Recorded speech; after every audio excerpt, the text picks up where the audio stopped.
iron our clothes or jeans and whatever it is. And sometimes when we have our clothes together, we can get a little extra sleep and we could hit the snooze button a couple of times because we already know what we're going to wear. So sometimes when we prepare for work, it's in order for us to have more sleep. Hey, how you doing? All of you, bless you today. But how many of you actually prepare for the type of week you're going to have?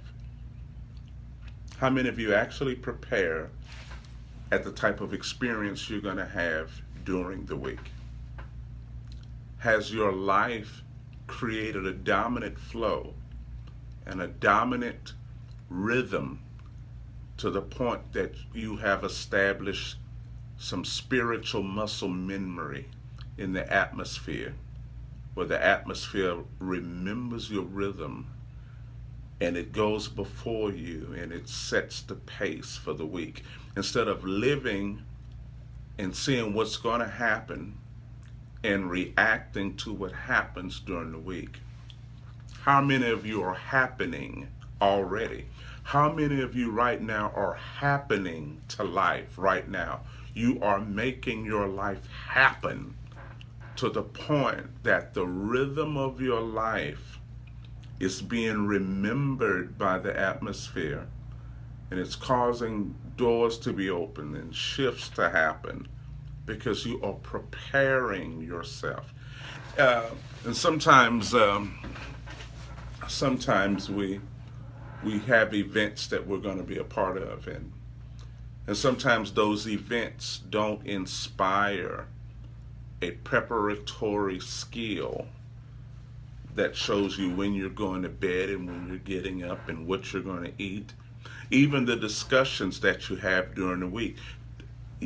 See, you could prepare yourself for greatness so well that it will determine the discussions you have during the week and the circle of relationships. How many of you actually prepare your circle for what your life is going to accomplish for the month?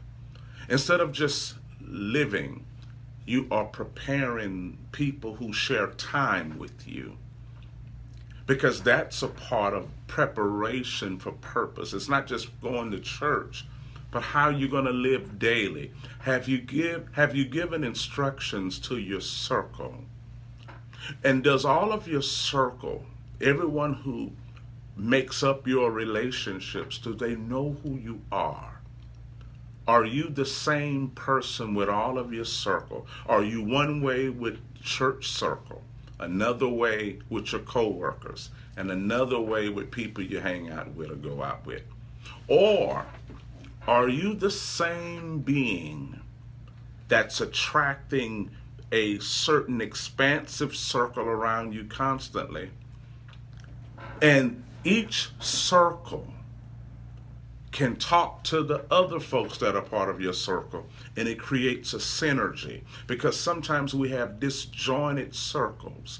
We have unequally yoked friendships, and we're spiritual people, but we may have friendships and relationships that are not yoked, and therefore it causes the conversations we have daily to be different sorts of conversations. We're spiritual and motivational in one, and then we're sort of carnal in the other, and then we have different. If you understand what I'm saying, just let me know you understand, because that also affects how well you will be prepared for life.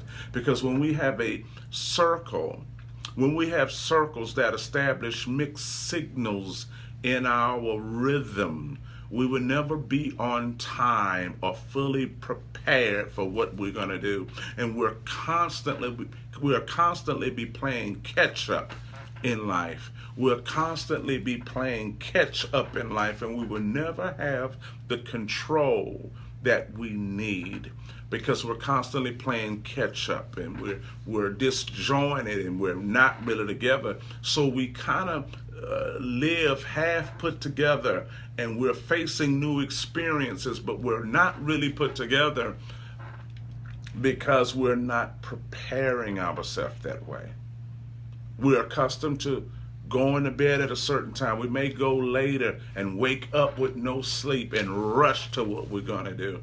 We're not prepared. Even though we are there, we're not prepared. So there's a way that we should establish a certain order in our life. How many of you have that? Not just toleration and you're just able to multitask, but there is an order that you've established for your life.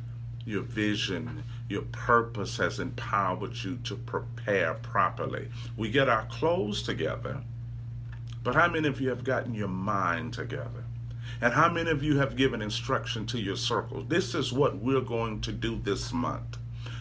And all of a sudden, those who are involved in your circle begin to gear up for what's going to happen. Have all of your circles submitted to the mandate that you've submitted to that causes this rhythm to move on a powerful dimension in your life?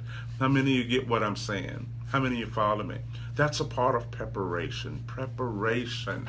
Am I really prepared to live? Am I really prepared to accomplish what I'm going to do?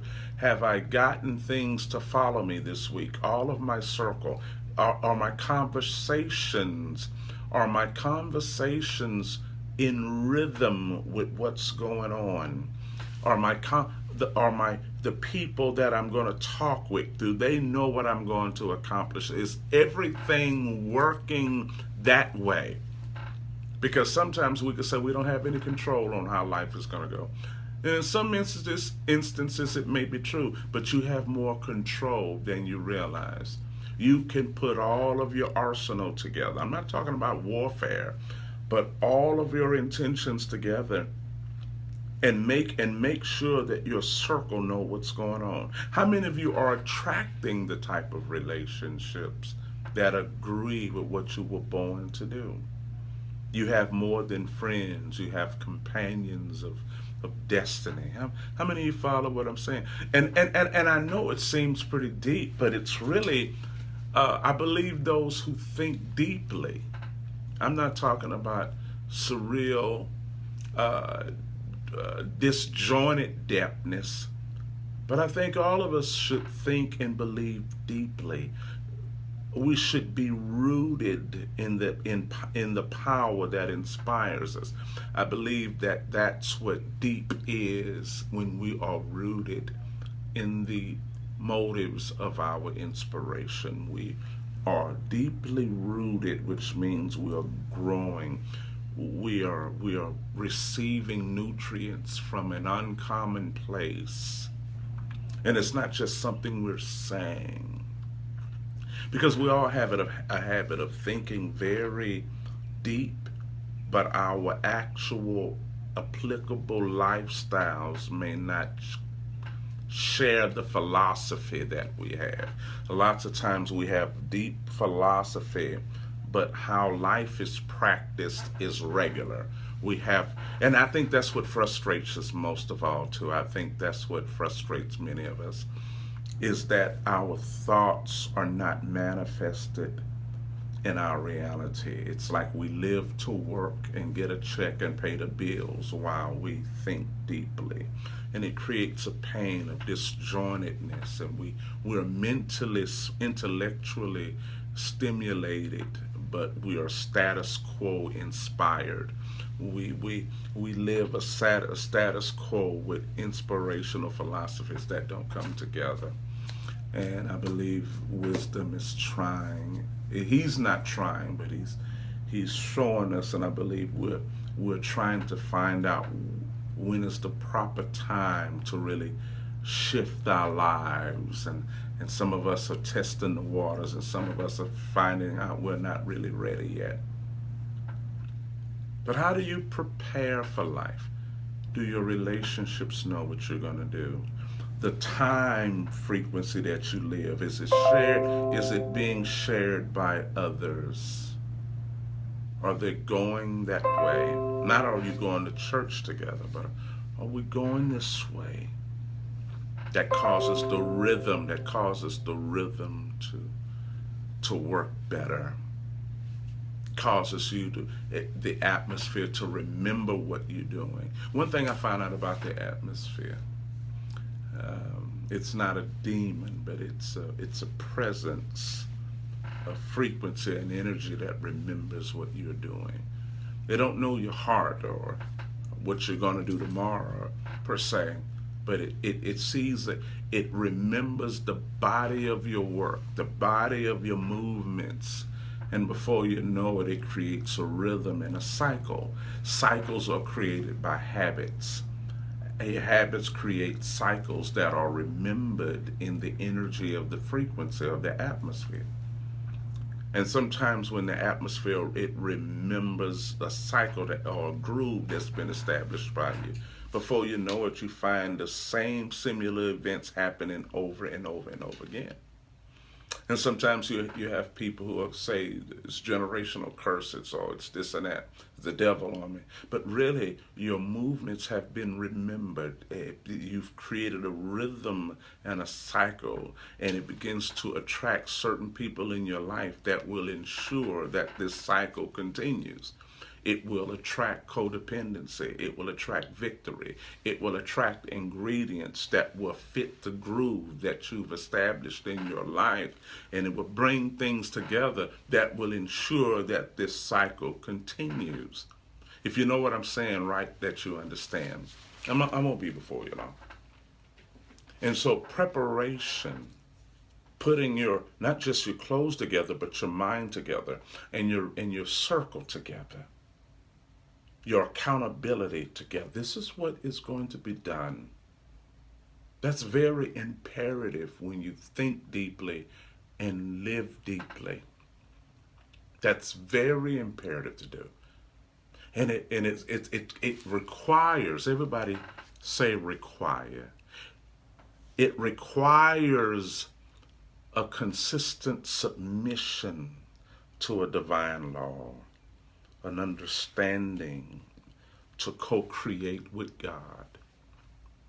It requires a maintaining of a high spiritual frequency of yourself, a core value that matches your desire. See, a lot of us want to do things, but we don't have core values that match what we want to do. Core values attract the people in your life and the energy in your life and the standard in your life in which you live from naturally. You live from it naturally, and that purpose is the dominant thing on your life. It's hard to be committed to a vision that you don't have. It's hard to be committed. See, life will reveal if a vision is there or not there. You see? Life will reveal, how you prepare will reveal if a vision is there or not. That's what happens. How do you prepare? Does my circle know what's going to happen? Am I disjointed? Am I one with different groups of people? Or am I one? Am I one here with this group of people? Am I one here with this group of people? And if each of the group of people talk about me, will they get the same definition of me? Will they say, oh, I didn't know he did that? Oh, I didn't know. Am I living fragmented? Because the atmosphere will remember all the pieces that I am. And it will make sure life is in pieces. Am I making sense? Yeah. So think about it. How well do you prepare? What are you looking for your life to do this week? Or have you given that responsibility to your job? Because like I said, when you have a good job, we let our job speak for us. We don't have time to think. We only have time for the weekend. What are you preparing for this week? What do you see? And what do you want to happen to this week? How many of you want to happen to something? So prepare to happen to something. You feel me? Yeah. Just start. Get your circle together. Do they know what you're going to do? Does your mind know what you're going to do? Do you know how you're going to sleep? Do you know when you're going to get up? Do you know when you're going to bed?